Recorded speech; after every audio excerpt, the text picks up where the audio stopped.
Today on First Cup, it's cold, so I'm going to probably complain about that a few times. Finally, we're going to crack open the Karate Cat calendar and check out the January picture. We're going to talk about the release. We're just going to talk about a bunch of stuff. Stick around, enjoy. We go in like 5 seconds. I talked too long. It was way too long of an opener. 3, 2, 1. Good morning, everybody, and welcome. Today is Tuesday. It is January 4th, 2022. Weird. My name is Jeremy, and this is my first cup of coffee.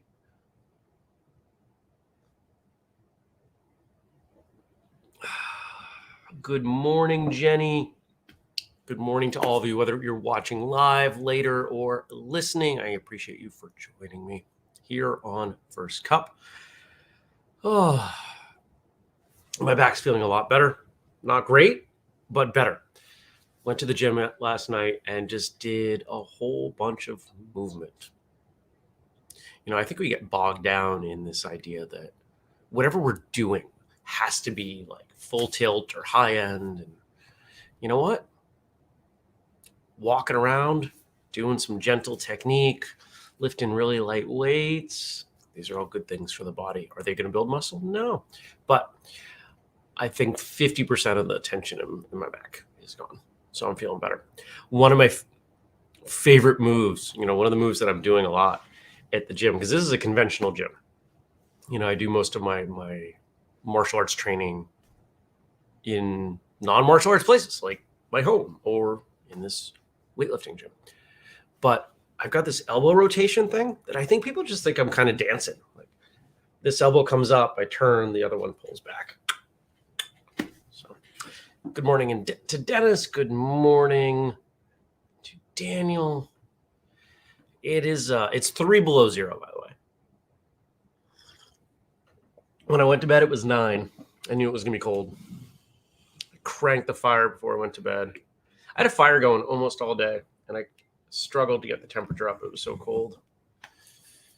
Woke up and went, ooh, I don't want to get out of bed. Lately, I've been keeping my robe on the bed so I can go right from bed to robe because it's cold, and that works really well. This is not my robe. This is a cloak. This is the one-of-one whistlekick cloak that I made as an experiment. So the dragon hoodie that we did for 2021, this was the big item that we did for 2020. No one else bought it. Okay. I got the only one. I got a bunch of things that I have the only one. Dennis, we knew what you meant. Dennis in the chat, not quite typing right. It's also early. We could chalk it up to that. So yesterday's release of the Dan Millman episode, one of the best days we've had numbers-wise in a very long time, which makes me really happy. I was pleased to see that a number of people who really don't engage with martial arts, when I mentioned on my personal Facebook page, hey, got to talk to Dan Millman, and I wrote a thoughtful post about it. This was a big deal for me. I think you all know that. A number of people chimed in. They're like, that book changed my life. That book changed my life. That book changed my life. Good morning, Andy. And even bumped into someone yesterday who it wasn't what they said. It was the way they said it. Really credited Way of the Peaceful Warrior, the book Way of the Peaceful Warrior, with helping them transition in their life, like from being really lost to getting back on track. And I know that there are so many of those stories, and it led me to a thought, and I'm not quite sure if this is true, but I suspect it's close if it's not. If you think about it in terms of numbers, the book Way of the Peaceful Warrior has probably had a massive impact on more people than any book that's not religious in nature. There are lots of good books. There are lots of good business books. But if you think about books that people read and they're like, okay, my life is different now, that's got to be up there. So, good morning, Brian.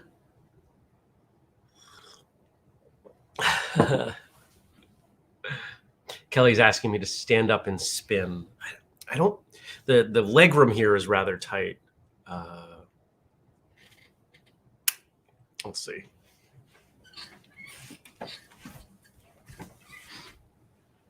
I don't know how much of the back you guys can see, or if you can even hear me while I turn.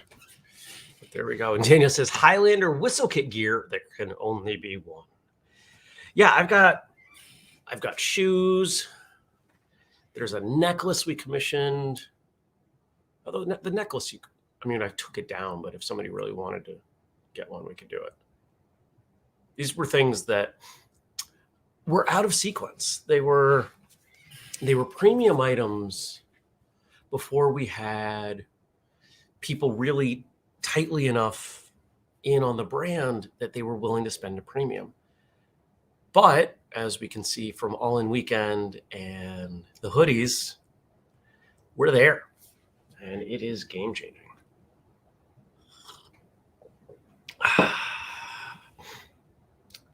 Dennis says the additional versions of the 2021 Dragon hoodie are fire. I'm glad you like them.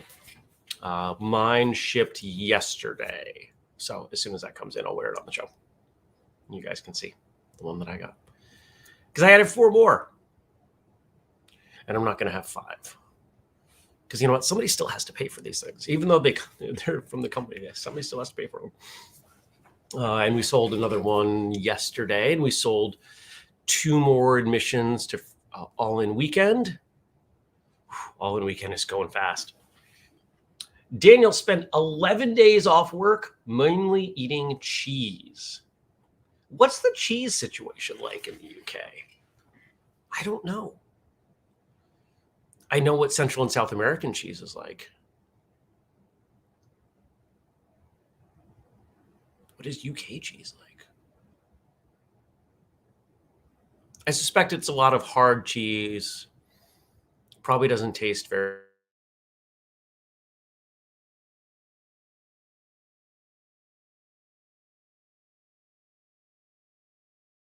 Computer is struggling. Why are you on Wi-Fi? Don't be on Wi-Fi. It's plugged in. I'm the symbol that means it doesn't have a good connection for some bizarre reason. I think this computer. I think I need another computer. I do. I don't want to spend the money. I'll figure it out. Maybe I'll put that on my list for today. USB device not recognized. Oh, lovely. It just dropped the network cable. Well, let's try it again.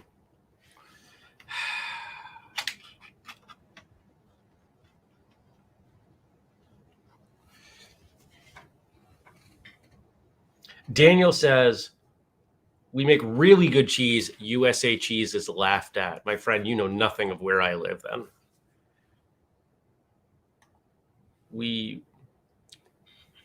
Vermont is the home to many, many amazing things, including some of the best cheese, probably overall the best cheese on the planet. We've got cheese. But Stacy's got his back. Daniel, you do have some good cheeses. Loved them when I visited. Oh, okay.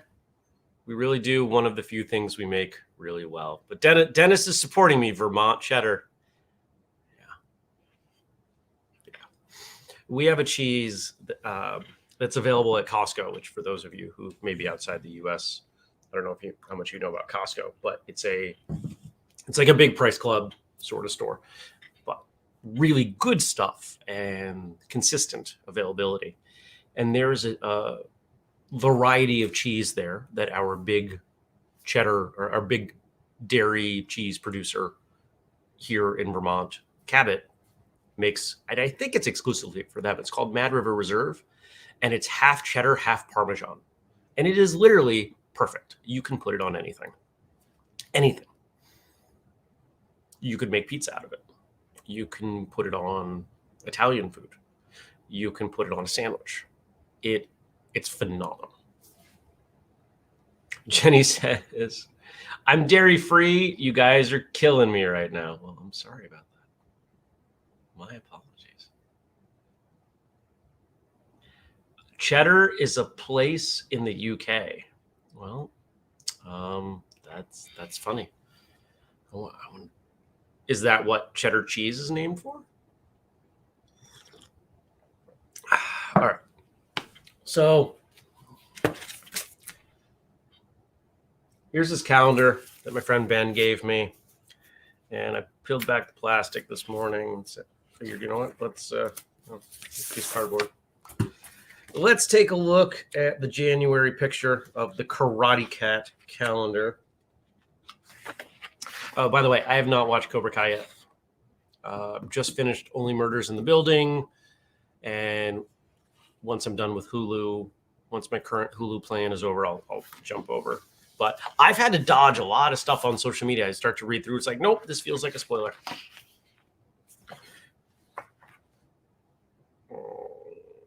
All right, so this was the remainder of 2021.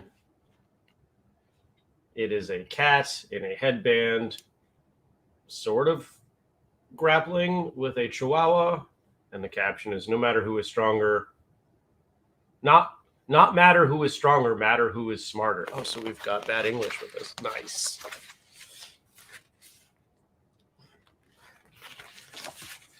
Okay. Two cats. The implication is that they are play fighting, and the caption says, no bonsai. Bonsai! Which, is that from Karate Kid 2? Or is that 1? Doesn't Miyagi say that? Is this whole thing going to be... Yeah. Yeah, Miyagi says that at some point. Okay. Oh. Ooh, I'm warming up. Yay! Okay, so there's the calendar. We'll do that once a month. Why not? Fun. Dennis says cats rule. I know you're a cat guy, my friend. What's going on today? So today's an interesting day. It's a Tuesday, which I don't know why I just told you that. It's a Tuesday where I'm not recording. And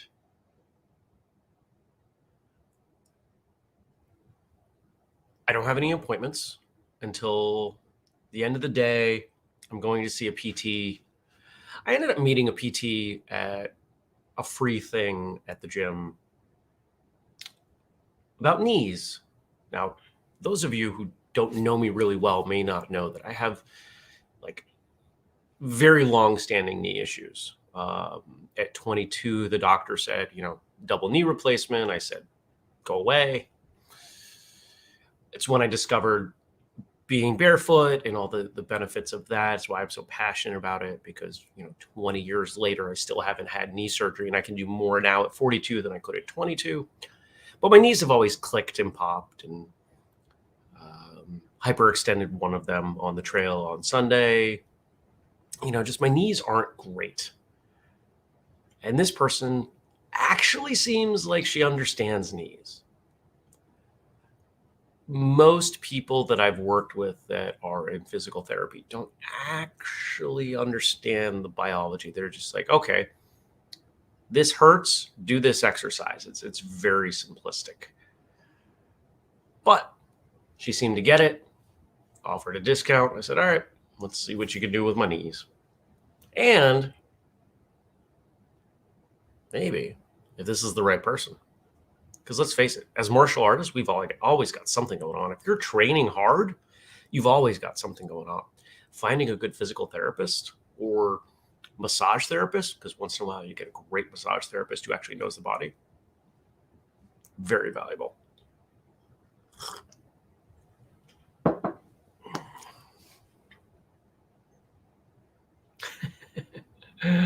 Everybody's agreeing.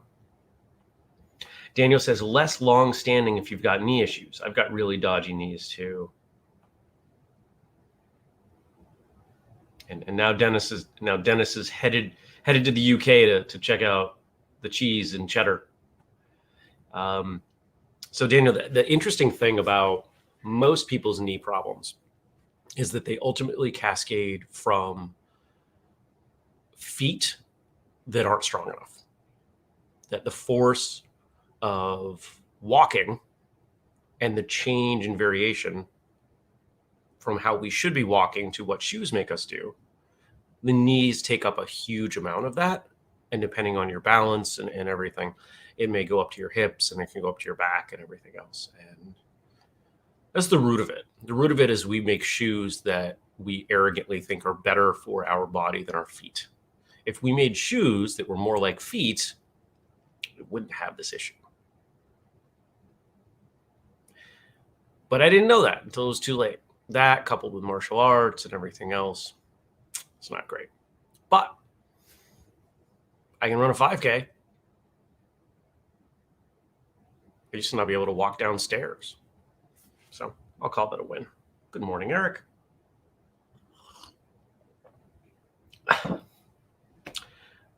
Daniel, that does have an impact. Oh, and I'm not alone. Jenny says Matt was told to get a double knee replacement too in his early 20s. Well, what'd you guys give me to talk about? Let's check it out. So that's my day. I'm going to do projects, probably run a fire all day and sit in front of it and stay warm, and then go to a PT. And I'll probably go to the range tonight. Who needs to walk downstairs? Jenny says there are other ways to get down the stairs. Yes, going down backwards. That's what I was doing at the time. All right. So let's start. Frank's got some stuff for us. On this day in 1935, boxer Floyd Patterson was born. It's easy to do anything in victory. It's in defeat that a man reveals himself.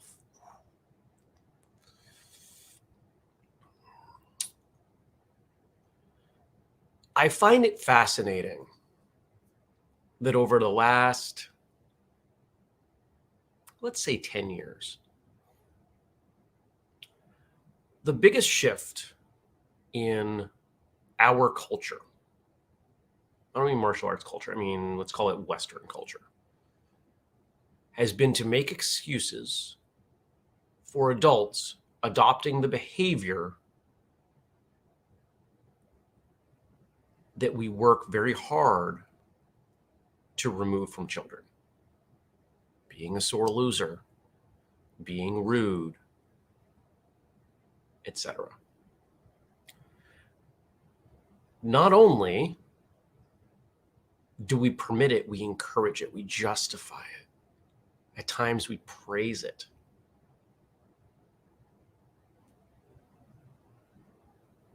It says a lot about people.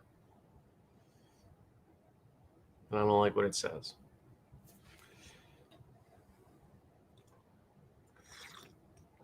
It's in defeat that a man reveals himself.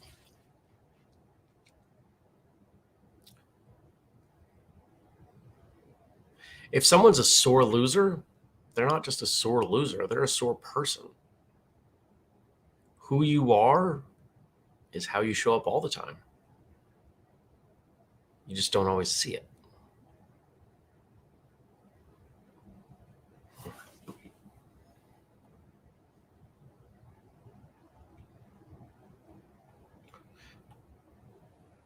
Conversation in the chat about knee surgery, so I'm gonna spare you that. I've been knocked down more than any heavyweight champion in history. I don't know if that's a thing to brag about, but if it's true, then there you go. If you get knocked down, you get back up. Sometimes you get knocked down a lot, so you get back up a lot. There's a quote this reminds me of. No, I can't find it in my brain, but it's something like the most likely path to success is to try just one more time. Something like that. I've been having some conversations lately with a number of people in and out of the space about martial arts radio, about podcasting in general, and people are pointing to episodes like yesterday's. They're pointing to Dan Millman and they're saying, like, wow, this is amazing. You're so great. And really being complimentary and encouraging. And I really appreciate that. And sometimes those conversations have a slight shift where they're trying to find out why we've been successful, or maybe they're even asking a question, or in the case of some others, because I talk to people who do podcasts in all genres, they come to me and look for advice. I consult with people. I've helped people launch shows. And they seem to miss the part where we've been doing this for almost 7 years. They miss the part where we've been consistent. We've missed one episode in 7 years. One. And the only reason we missed it is because 4 episodes that I thought were recorded were not, because Skype is stupid. That's why we don't use Skype anymore.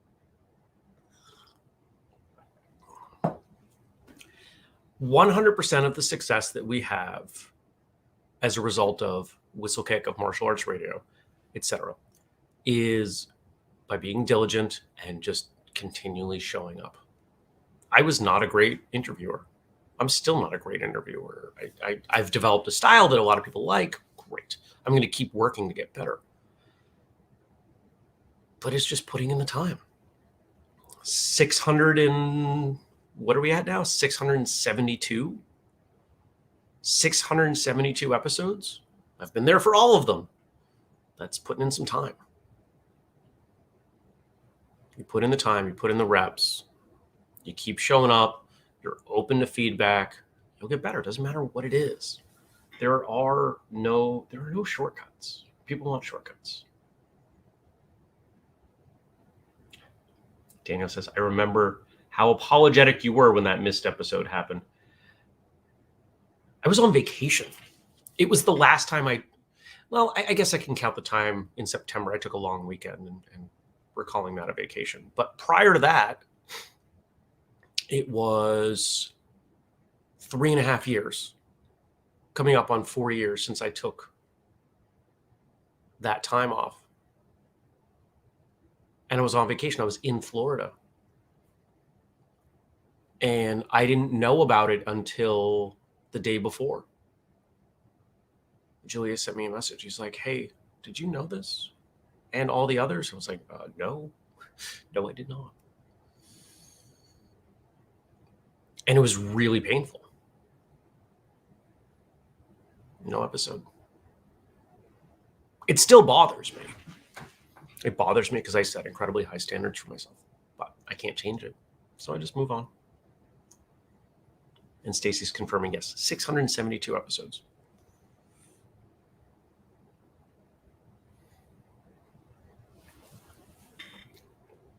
Next.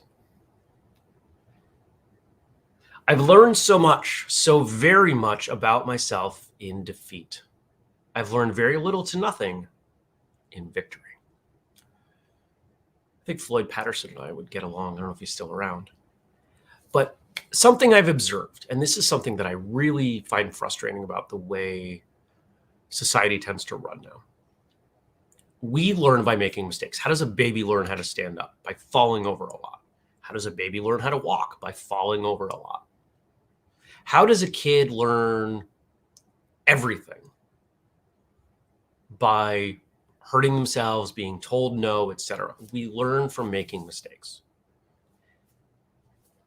If you, let's say you're sparring and you're relatively new and you're really excited and you throw some techniques and they happen to land. Wow. Does that mean you used the right techniques at the right time? Or were you lucky? Or was the person you were sparring maybe not very good or just trying to be nice?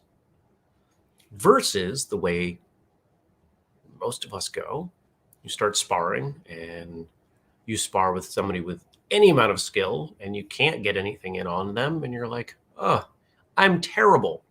But eventually you learn what not to do. Oh, I should not do this and then this. I should do this and then that. And then you get a technique in once and you're like, okay. And you try it again and it works again. And maybe it doesn't work a third time, but you start to narrow up what works. And I believe that whether we want to call it the meaning or the secret, but I think that is the path of life, is figuring out what not to do. What don't I want to do? What don't I like to do? What should I not do? And what you are ultimately left with, if you think of it as 360 degrees, a narrowing of things you can, should, want to do. And those are the things ultimately you put the most time into. I wish we rewarded mistakes and errors more, because that's where the lessons are.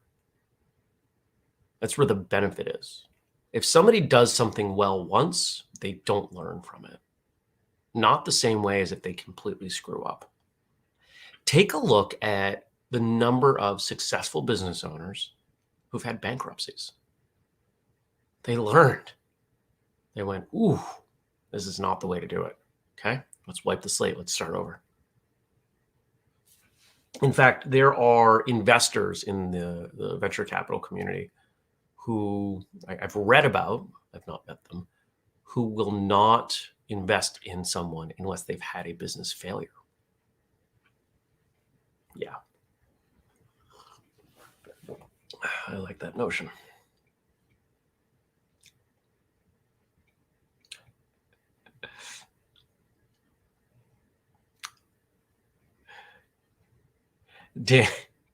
Talking about sparring not working, Daniel says, why does David keep kicking me in the head? Oh, I get it now. And follows up with, yes, I spar with David a lot. Yes, he kicks me in the head a lot.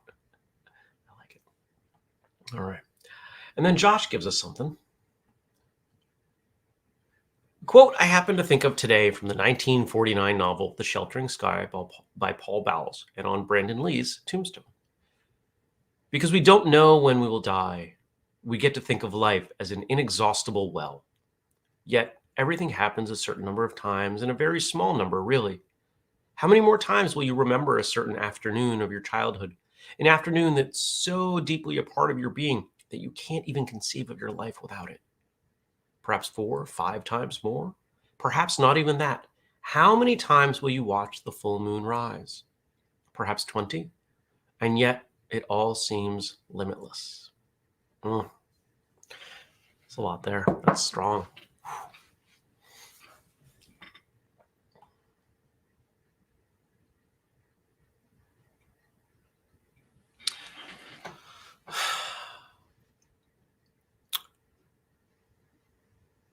I have this theory, and obviously we're never going to get to here. At least I hope we don't.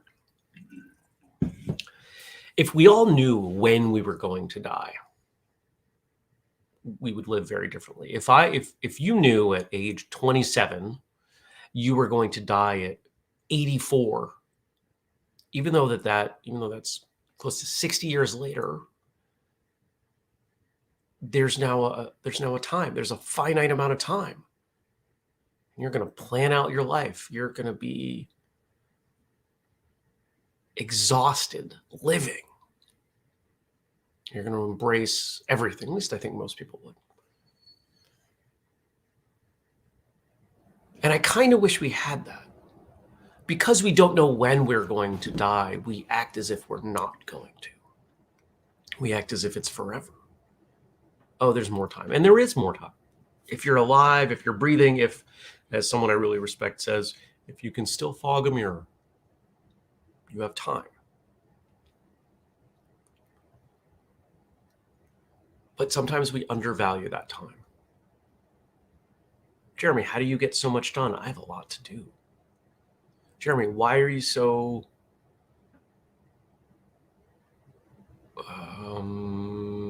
invested in this mission? Why shouldn't I be? We've been getting some recognition lately, which is great. And 2022 is going to be a big year. I'll keep saying, we are going to be profitable this year. I am making that happen. I will not accept anything less.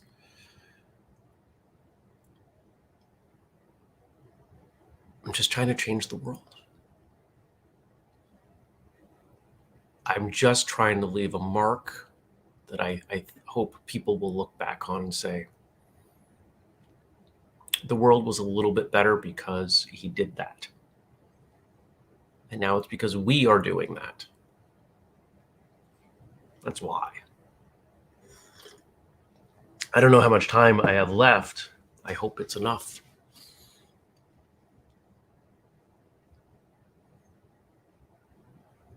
There's nothing I can do about it if I don't, right? I could get hit by a truck today. I try not to get hit by trucks.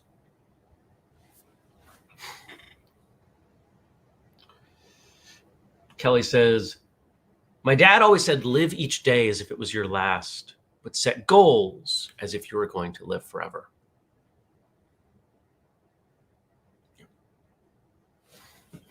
Stacy says, trying to change the world one kick at a time. There you go. All right, everybody. Thanks for joining me. I hope you have a fantastic Tuesday. I hope you leave me questions and comments and stuff for tomorrow. If you haven't checked out yesterday's episode with Dan Millman, go listen to it. It's great. If you want to support us in all the things that we're doing, you got a few things. You know, those dragon hoodies I talked about, you can get 15% off. Where is it? Use the code FirstCup15 at whistlekick.com. Good for everything but All-In Weekend, which I think we're down to 13, 14 slots. It's going fast. We've also got the Patreon, patreon.com/whistlekick. And if you want the whole list, whistlekick.com/family. I'm going to encourage you to get into a habit of going there once a week and check it out, everything that's there. Because we're adding stuff and taking stuff away once a week, giving you reasons to go back there. So, we do the show every weekday, 6:30 a.m. U.S. Eastern Time. And if you want to leave questions and comments, the Facebook group, facebook.com/firstcupwithjeremy. But if you don't do Facebook, you could always email me, jeremy@whistlekick.com. Take care, everyone. Be well. Thanks for joining me. And I will see you back here tomorrow. Peace.